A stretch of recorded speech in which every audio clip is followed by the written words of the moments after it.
दूसरी चीज आप ये समझें कि कोई भी सवाल होता है आप लोगों का, वो हर किसी का सवाल है, बस संज्ञाएं दूसरी हैं।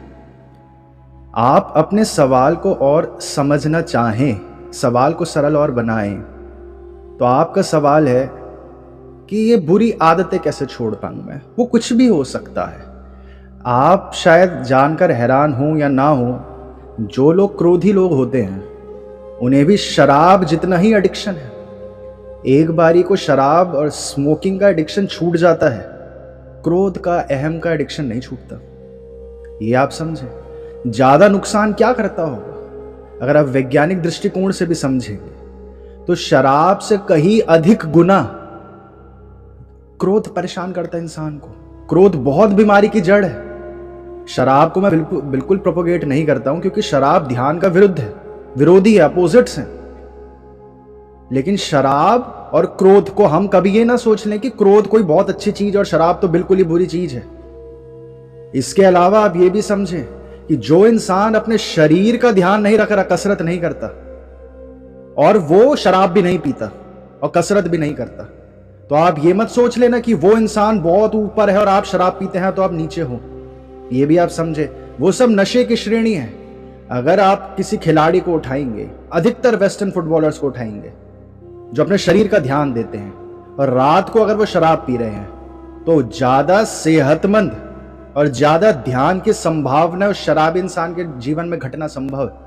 क्योंकि ऊर्जा पैदा करने के लिए जो ध्यान में लगेंगी आगे चलकर, उसके लिए शरीर सेहतमंद होना चाहिए। आप किसी आईएएस के स्टूडेंट के बच्चों को देखकर ये मत सोच लेना वो आपसे ऊपर है, जो रोज 12-12 घंटे प्रिपेयर कर रहा है, उसके हाथ एकदम चूहे जितने पतले हो रखे हैं, शरीर में कुछ बचा ही नहीं है, कोई धक्का दे और गिर जाए। उसके अंदर टेस्टोस्टेरोन बिल्कुल खत्म हो चुका है। इस सदी, इस दशक में टेस्टोस्टेरोन कोलैप्स बहुत बड़ा इशू आ चुका है। मर्दों में टेस्टोस्टेरोन इतना घट चुका है, ये नई बहुत सारी बीमारियां आ चुकी है मर्दों को। तो आप ऐसा बिल्कुल मत सोच लेना कि अगर आप शराब पी रहे हो, स्मोकिंग कर रहे हो, तो वह आप गड़बड़ हो और वो इंसान बहुत आपसे अच्छा है जो पूजा पाठ करता है और अपने शरीर का कोई ध्यान नहीं देता, क्रोध करता है। क्योंकि पूजा पाठ वालों को भगवान का सहारा तो मिल जाता है, तो क्रोधी भी अधिक हो जाते। तो आप ये सबसे पहले समझें कि मुद्दा हर किसी इंसानी सभ्यता का सेम ही है। एडिक्शंस हैं सारे, इमोशंस का एडिक्शन, एंगर का एडिक्शन, एल्कोहल का एडिक्शन, स्मोकिंग का एडिक्शन, ऐसा कुछ ऊपर नीचे नहीं है। तो आप ये समझ जाएं और एकदम क्लियर हो जाएं। दूसरी चीज, दुनिया में ऐसी कोई चीज नहीं है जिसके बाहर ना आया जा सके। जितना शक्ति आप अपने सवाल को, इस सवाल को दोगे, जितना शक्ति आप ऐसे समझोगे कि शराब को छोड़ना, स्मोकिंग को छोड़ना मुश्किल है, उसी पल वो उतने शक्तिशाली हो जाएंगे। ये अपने जीवन में एक ये नियम आप समझे, ये मन का आप ये नियम समझे, मन का सूत्र है। जिस चीज को आप जितना ध्यान दोगे, जितना शक्ति दोगे, उतना कठिन मानोगे, वो उतना कठिन है। खुद शराब तो नॉन लिविंग थिंग है ना, शराब के पैर नहीं है, शराब का हृदय नहीं है, वो इंसान उसको शक्ति दे रहा है, इंसान उसको शक्तिशाली बनाता है। तो सारी की सारी गड़बड़ शराब छोड़ने पर नहीं है। शराब तो कुछ छूटी भी पड़ी हुई है, शराब कुछ नहीं है, वो नॉन लिविंग थिंग है। मन से ऊपर कैसे आ जाए, और मन से ऊपर आना यानी कि एडिक्शंस कैसे छोड़े। हर इंसान एडिक्टेड है। ये इंसानी सभ्यता अगर एडिक्टेड ना हो तो अनप्रिडिक्टेबल हो जाएगी। एडिक्शंस इंसानों को सभ्य बना पाता है। इसी को कहा जाता है कंडीशनिंग। वही कंडीशनिंग अगर हम बुरी चीज की ले ले तो हम उसे बोल देते हैं एडिक्शन। हर कोई एडिक्ट है, हर चीज का एडिक्ट है। इंसान जानता है कि भूत की पिक्चरों में कुछ नहीं रखा, लेकिन हम भूत की पिक्चरें क्यों देखते हैं? हमें इमोशंस का स्वाद है। हमें पता है क्रोध कर कर कुछ नहीं होता, हमें इमोशंस का स्वाद है। और इंसान का यही एडिक्शन इंसान को प्रिडिक्टेबल बनाता है, जिस वजह से इंसानी सभ्यता चल पाती है। इंसान अगर इस प्रकार का हो जाए कि जब चाहे अपना बर्ताव बदल ले, अपने रिएक्शंस बदल ले, जब चाहे आप छोड़ दें, अगर शराब का एडिक्शन अगर ऐसा हो जाता है इंसान, तो इंसानी सभ्यता नहीं बढ़ सकती थी आगे। हर कोई अगर मस्तिष्क से ऊपर उठ जाएगा तो इंसानी सभ्यता डगमगा से जाएगी, क्योंकि मस्तिष्क से ऊपर उठते ही या तो आप भगवान के रास्ते पर जाएंगे या फिर शैतान के रास्ते पर जाएंगे। और ज्यादा संभावना इस युग में है कि हम शैतान के रास्ते पर ही जाएंगे। मस्तिष्क से ऊपर उठते ही ज्यादा संभावनाएं ऐसी कि हम शैतान के रास्ते पर जाएंगे। हर कोई एडिक्ट है। तो एडिक्शन जरूरी है। अब बात आती है, और ध्यान का बहुत एडिक्शन होता है लोगों को नहीं समझ आ रहा है क्या है। वो ध्यान को इस प्रकार से एडिक्शन मानकर बैठ जाते हैं। आप कभी मंदिरों में पंडितों से मिलेंगे तो पूजा के वक्त अगर आप उस पंडित के आगे आवाज कर दो या कुछ हल्ला मचा दो, कोई छोटे बच्चों को मार मार के भगा देते हैं। उनकी साधना 2 मिनट में भंग हो जाती है, वो इतना क्रोधित हो जाते हैं। आप किसी पंडित के यज्ञ में अगर कुछ गड़बड़ कर दो, गलत विधि कर दो, तो वो इतना क्रोध कर देंगे, आपको श्राप दे देंगे। पंडित अगर आपको माला दे रुद्राक्ष की और अगर आप उसे गलत विधि से जप दो तो वो बोलेंगे सब खत्म, सब क्रोध, सब तुम्हारा नष्ट हो जाएगा। वो भी नहीं आजाद, शराबी इंसान भी नहीं आजाद, क्रोधी इंसान भी नहीं आजाद, कोई आजाद नहीं है। और हर किसी की जर्नी यही है। साथ ही अमन जी का भी यही सवाल आया, स्ट्रेस से कैसे रेड हो। आपको ये समझना है, स्ट्रेस, ये सारी चीजें कंडीशनड हुआ आप लोग इस चीज के लिए। सबसे पहले आप ये समझें, कुछ एक्सपेरिमेंट्स इसी चीज को समझने के लिए, क्योंकि इस एडिक्शन, शराब के एडिक्शंस को तोड़वाने के लिए बहुत सारे मनोवैज्ञानिकों ने जो कंक्लूजन्स निकाले थे। शराब का एडिक्शंस तो फिर भी इंसान छोड़ देता है, ड्रग का एडिक्शन तोड़वाने के लिए स्मोकिंग छोड़ना और कठिन हो जाता है, क्योंकि जितनी इजी चीज है उतना एक्सेसिबल है। आजकल पॉर्न का एडिक्शन इतना भीषण हो चुका है, जितना इजी उतना एक्सेसिबल है। तो अगर ये सारे एडिक्शंस तोड़वाने हैं तो मनोवैज्ञानिक इस निष्कर्ष पर अभी तक पहुंच चुके हैं कि जितना गहरा सम्मोहन आपको शराब का है, उतना गहरा ही सम्मोहन आपको डालना पड़ेगा उसे तोड़वाने के लिए। जितने करंट के झटके आपको देने पड़ेंगे उसको तोड़वाने के लिए, जितना गहरे अंदर तक आपकी शराब डूबी हुई है। अगर आप 5 साल से पी रहे हैं, 10 साल से पी रहे हैं, 15 साल से पी रहे हैं, 20 साल से पी रहे हैं, तो हर उसमें अलग विधि अपनाई जाएगी, बिल्कुल अलग विधि होगी। और उसके लिए दूसरी चीज, विधियां क्या है वो भी हम जानेंगे। दूसरी चीज आप ये समझें कि किस दिशा में आपको बढ़ना है, किस दिशा में आपको बढ़ना है। आप शराब सोचते हैं, काम वासना का बहुत बड़ा एडिक्शन है इंसानों को। रेप क्या चीज होती है? शराबी इंसान तो खुद को कष्ट पहुंचा रहा है, रेप वाला इंसान, रेपिस्ट तो दूसरे को कष्ट पहुंचा रहा है। साइको किलर्स पर अगर आप जाते हैं तो इतने प्रकार के एडिक्शन है जिनको छोड़ना लगभग असंभव ही माना जाता है।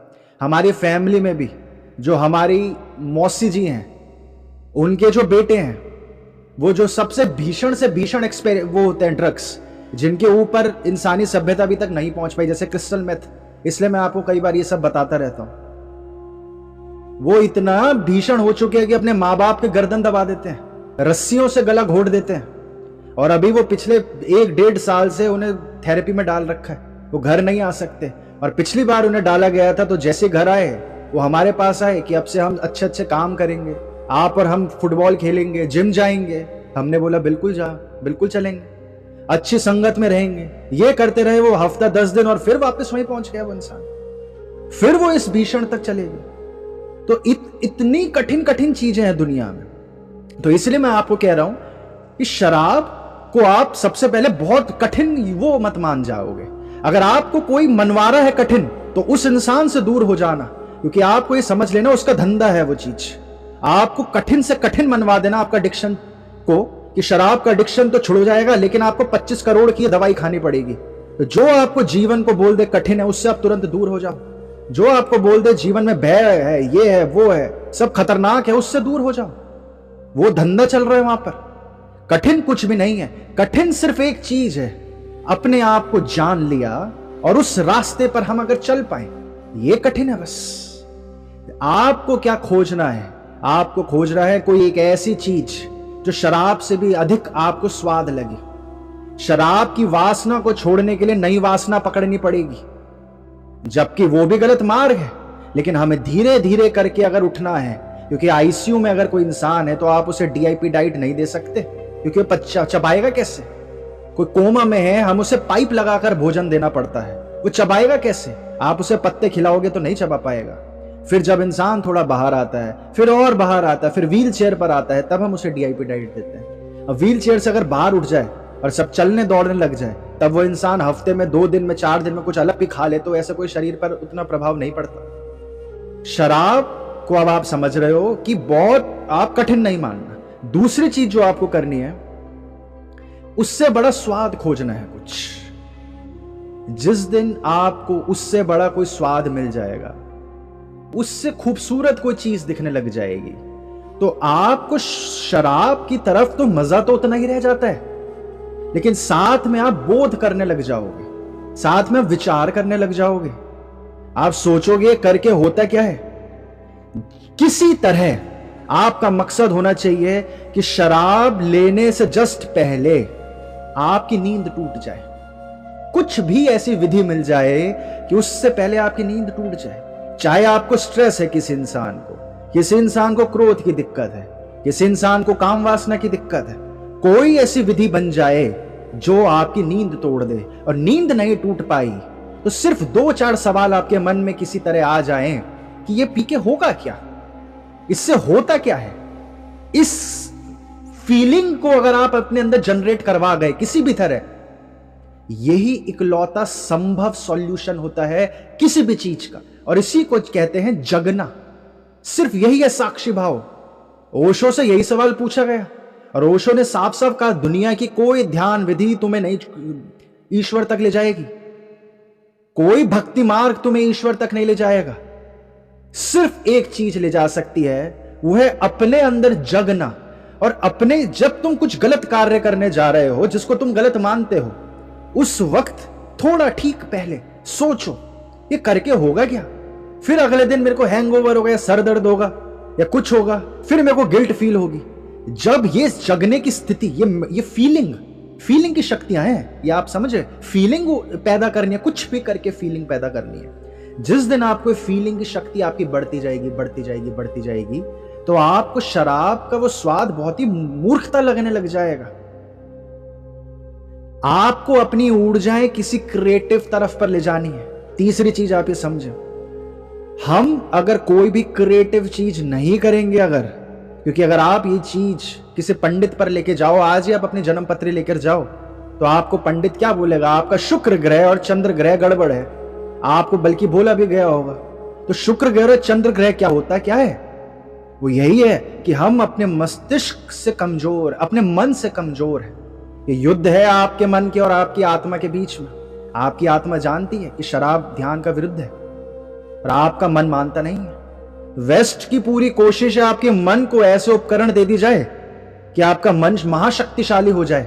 और आप ये बात याद रखना कि जिस दिन मन को इतना सपोर्ट सिस्टम मिल जाएगा, जैसे आज के युग में मिल चुका है, दिल्ली में हर दूसरी सड़क पर आपको शराब के ठेके मिलेंगे, तो मन इतना शक्तिशाली हो जाएगा, सारी बीमारियां वहीं शुरू हो जाएगी। मन तो कहेगा मैं कामुक हूं, मुझे स्त्री चाहिए भोगने के लिए, और यहां पे उपस्थिति, सारी सपोर्ट सिस्टम सेटअप है, आप कॉल करोगे आपके यहां लड़कियां उपस्थित आ जाएंगी। मन के लिए सपोर्ट सिस्टम बन चुका है।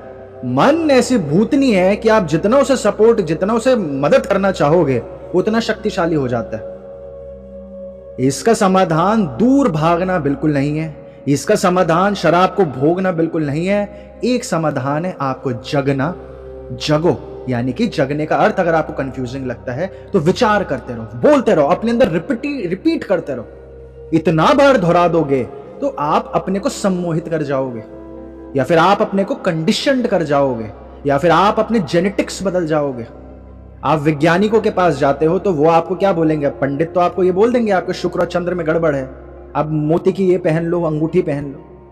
आप वैज्ञानिकों के पास जाओगे तो वो नया आपको बोल देंगे कि ये इसका जो जेनेटिक्स है, एडिक्टिव जेनेटिक्स का इंसान है ये। अगर ये शराब का एडिक्ट नहीं होगा तो किसी और चीज का एडिक्ट हो जाएगा, ये काम वर्कोहॉलिक हो जाएगा, सुबह शाम पैसा कमाता रहेगा। अगर उसका एडिक्ट नहीं हुआ तो जिम एडिक्ट हो जाएगा। उनके तो सरल सा विज्ञान होता है, वो तो बहुत 2-4 चीजें बता देंगे आपको, और आपको कैटेगरी में डाल देंगे एडिक्टिव प्रणाली का इंसान। आपके जेनेटिक्स ही ऐसे है। लेकिन अगर आप और गहराई में सारे उनका विज्ञान पढ़ोगे, और पढ़ना का समय नहीं है तो ये बातें समझोगे कि उनकी नया विज्ञान आ चुका है, एपिजेनेटिक्स, और वो उनके इस डेफिनेशन को भी पूरा बर्बाद कर चुका है। वो कहा करते थे कि इंसान के जेनेटिक्स या एडिक्टिव जेनेटिक्स के हैं, ये खानदान से एडिक्शन लेकर आया है, तो ये किसी न किसी चीज का एडिक्ट तो बनेगा ही बनेगा। स्त्रियों का एडिक्ट बन जाएगा, शराब का एडिक्ट बन जाएगा, नहीं तो काम का एडिक्ट बन जाएगा, लेकिन ये एडिक्ट रहेगा। तो अब एपिजेनेटिक्स का विज्ञान क्या कहता है कि अगर आप अपने माहौल को बदल जाओगे ना, या और सरल और प्रैक्टिकल शब्दों में आप समझे तो अपनी संगत को अगर आप बदल जाओगे, क्योंकि संगत क्या करेगी, आपका पूरा का पूरा सम्मोहन कर देगी आपको। सम्मोहन कोई बुरी चीज है, अच्छी चीज नहीं है, सम्मोहन ही है। हम लोग सब सम्मोहन होते हैं, हम सब। सम्मोहन ही एक बच्चे को एक पर्सनैलिटी देता है। जो चीज जितना 1000 लाख बार दोहराई है वो ये आपका बर्ताव है। अगर आपका एपिजेनेटिक्स बदल दिया जाए, यानी कि आपका एनवायरनमेंट बदल दिया जाए, और आप ऐसे संगत में बैठ जाओ या सत्संग में बैठोगे, तो आप वो चीज दोहरा रहे होंगे, बार बार दोहरा रहे होंगे। जैसे अभी आप और हम बात कर रहे हैं, तो इतनी देर में ही हम कितने बार आपके मन में भावनाएं उत्पन्न हो चुकी है कि शराब को छोड़ना है। यही जितनी रिपीटिशन कर जाओगे आप, या कर कार्यमाला पकड़ लोगे हाथ में। आप देखते हो ना, जो साधु घुमाते रहते हैं, वो कर्ममाला कार्यमाला होती है, वो घुमाते रहते हैं। वो क्या होती है कार्यमाला? वो यही होती है, यही विज्ञान है, रिपीटिशन प्राइमिंग, जिसको हम बोलते हैं मंत्र सिद्धि। करोड़ बार जप देते हैं। वो साधु से पूछोगे आप क्यों जपते हो, बोलते हैं जैसी मेरा मन भटकता है, यानी कि आपके केस में शराब की तरफ ध्यान जाता है, तो मैं ये जपने लग जाता हूं, तुरंत मेरे को याद आ जाता है।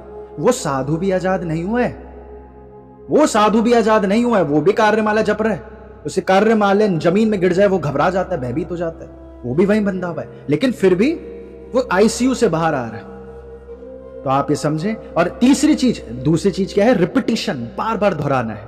तीसरी चीज, आपको कोई चीज खोजनी है, क्रिएटिविटी, अपनी ऊर्जाओं को उस तरफ बहाने के लिए।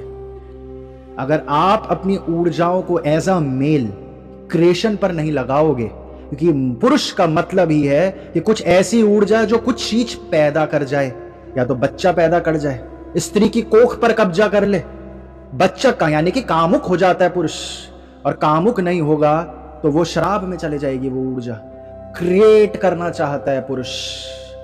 पुरुष की शक्ति ही हर पल हमेशा से ये रही है, बेचैन है ना पुरुष, सारी लड़ाइयां भी पुरुष ही करेगा, और कंस्ट्रक्शन भी पुरुष ही करता है।